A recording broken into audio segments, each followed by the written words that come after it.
So here he is, ready to go. That was part one. Here's my mold. It's a lid to a bowl, and I didn't know that. I thought it was a coaster.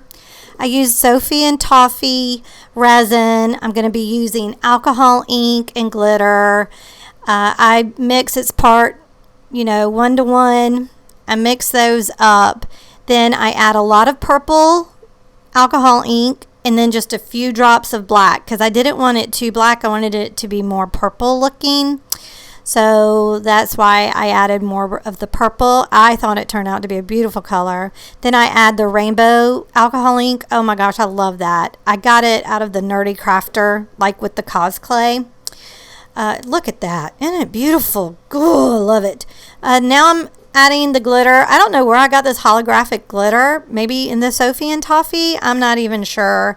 But then I put my tried and true glitters, the chunky glitter, and then the unicorn dust in it as well, because I wanted it to have lots of sparkles, which it ends up having lots of sparkles, and it makes me very, very happy. So once I get it all mixed, I'm going to pour it into this mold. Again, this is a lid, which I did not know at this time. I thought it was a coaster, and I kept wondering, why is this thing bowing up? So then I kind of like level it out because I realized it needed to go into these crooks and nannies. And then I was like, man, is this right? So I go and look for another coaster, and that's when I find the real coaster. But I ended up using it anyway because I had leftover resin. So there it is. I did end up choosing the smaller one. I just thought it fit the sculpture, the cat so well, so there I'm deciding which one do I want to use, and I definitely wanted to use the smaller one. So now I have a cool looking coaster. Yay me. So I'm going to use this all and punch a hole through the resin in the middle, and then I'm going to use the little screwdriver thingy to put a hole in the bottom of the cat. My thought was I was going to add an eyelet, and then I was going to string the string up and tie it onto the eyelet, but then I changed my mind and I ended up using a bead to kind of be a spacer between the cat and the platform because it just was not working the way that I thought it would. But I will spare you that whole enchilada.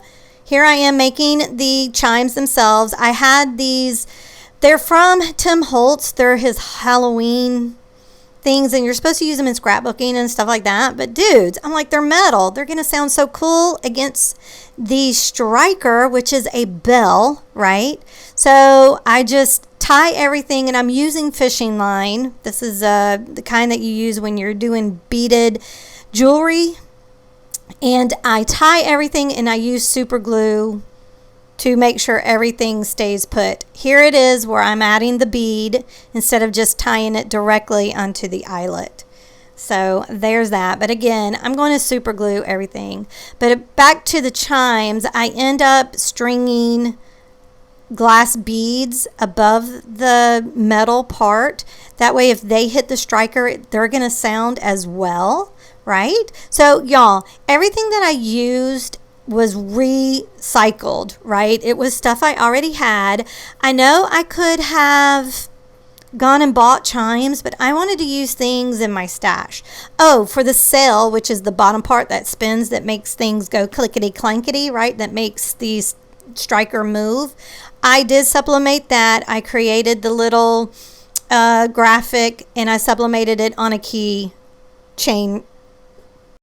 Now, before I glue the striker onto the string, I make sure I have it where I want it. I didn't want it too far down from the platform, so I double check it, and then I do put beads on it as well, string beads, before I tie it to the striker. And then you will see that I take that same out and I make 3 other holes because I only had 3 of those metal chimes, or whatever you want to call them, so that's why I only did 3 holes. If I had 4, I would have done 4, but I only had 3. And again, I only wanted to use things that I had. I didn't want to buy chimes. I just wanted to reuse all my stuff that I had. So that's why I went this route. And I thought it would look really cute. And I was right. It's adorable. So here I am making those holes.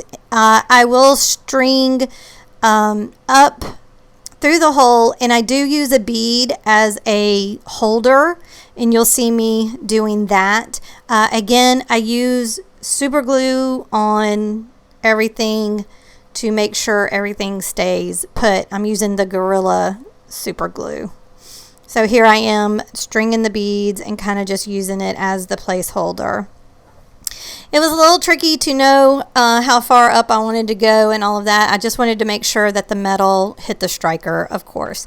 And then I will also, on the bottom of the chimes, I will add some charms just to make it look pretty. I add a charm onto the cell as well. And y'all, I couldn't be any more happier with this wind chime. I think it turned out adorable. So get you some cosplay, make you a cute little topper, and then just use whatever you have. I was trying to see if you could hear the noise, which you couldn't, but it does make noise, so I'm really happy with it.